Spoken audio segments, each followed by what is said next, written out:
What's up, everybody, and welcome to another episode of Raudeza Reviews. I'm Raudeza, and Happy New Year, everybody. 20 some odd days ago. Whatever. My philosophy for the new year is better late than never, and it actually works perfectly with this figure. Now, I know that there have been a ton of reviews on it, but I haven't had my review on it, so I'm going to do it now. Again, better late than never. Now, it's no secret that in the early 90s, I spent a lot of time at the arcade.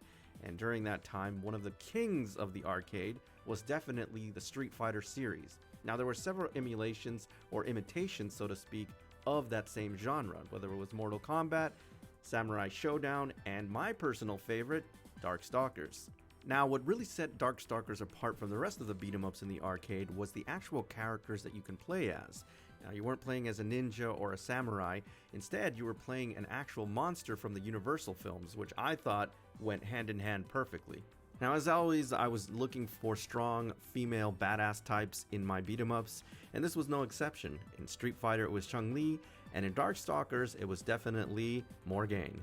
So today we're going to be reviewing Kotobukiya's version of Morrigan from the Darkstalkers, the Bishoujo statue.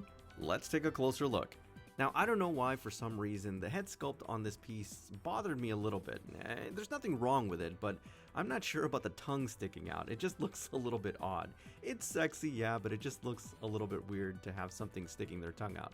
Nevertheless, the head sculpt is absolutely beautiful. I love the color palettes here, especially in the hair. The hair sculpted so wonderfully. The eyes are magnificent. The application of the makeup is great. Again, the tongue sticking out is funny. You gotta love those waves there. I mean, just look at the shading. It's just done magnificently. I definitely love the bat ears. Just be very careful with them because they're very fragile. Apply enough pressure and you might clip them off. Now, the center part of this piece, or the upper torso, is, well, let's just say it, guys, it's absolutely magnificent, and exactly what we see and why we played with this character in the arcade. Now, I love the ruffles here, and the color palette is also very unique. It really makes it a focal point. Obviously, you know, come on, guys, where your attention is drawn. I mean, it is magnificently sculpted. She looks like she's coming out of that bustier. Now, the bat ears are incredible, or the bat wings, I should say. Really nice dark sculpt. I love the webbing, and the fibers and the membranes inside of the actual wings are expertly sculpted, and especially in the color palette. They're actually quite big as well. Just be, again, very careful because they can be a little bit fragile. Now, one of the most impressive aspects of this figure is the lower section, and I mean, just look at it. It is voluptuous, it is beautiful, the legs are sculpted very well. The magenta leggings really pop out from the rest of the costume, and I like the fact that she has bats adorned on these leggings. They really pop out and make it a focal point. The color palettes, again, are magnificently done. The black offset against the magenta looks really good, and I particularly like the sculpt in the actual boots. I like the fact that she's moving forward, so to speak, so it does give it a sense of three-dimension, which I really like. Overall, I'm really impressed with this. Okay, I'm just gonna say it. It's just an absolute crime if you do not mirror this piece. I'm gonna start with the hair sculpt. You can tell that a lot of time, attention, and detail went into the overall art design. Look at how magnificently sculpted this is. It is just really beautiful. The way that it's blowing right to left, it's just really great.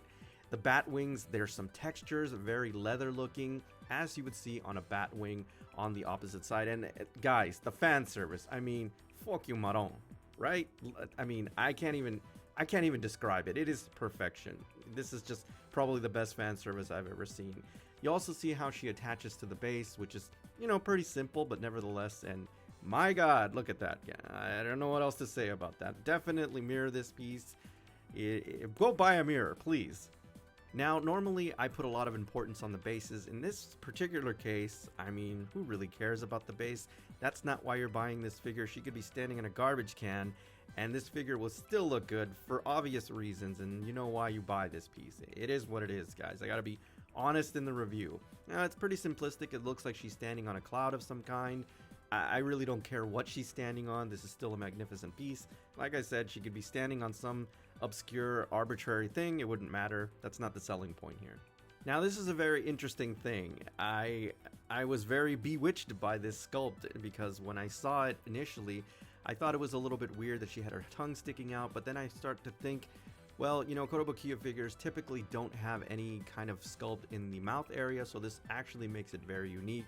But where I was bewitched was by everything else that is completely awesome about this figure. And yes, it is definitely a holy grail piece. It is just friggin' awesome. Even if you're not a Darkstalkers fan, just to have a sculpt like this is pretty awesome. This is definitely one of Kotobukiya's best, and I'm really impressed with this.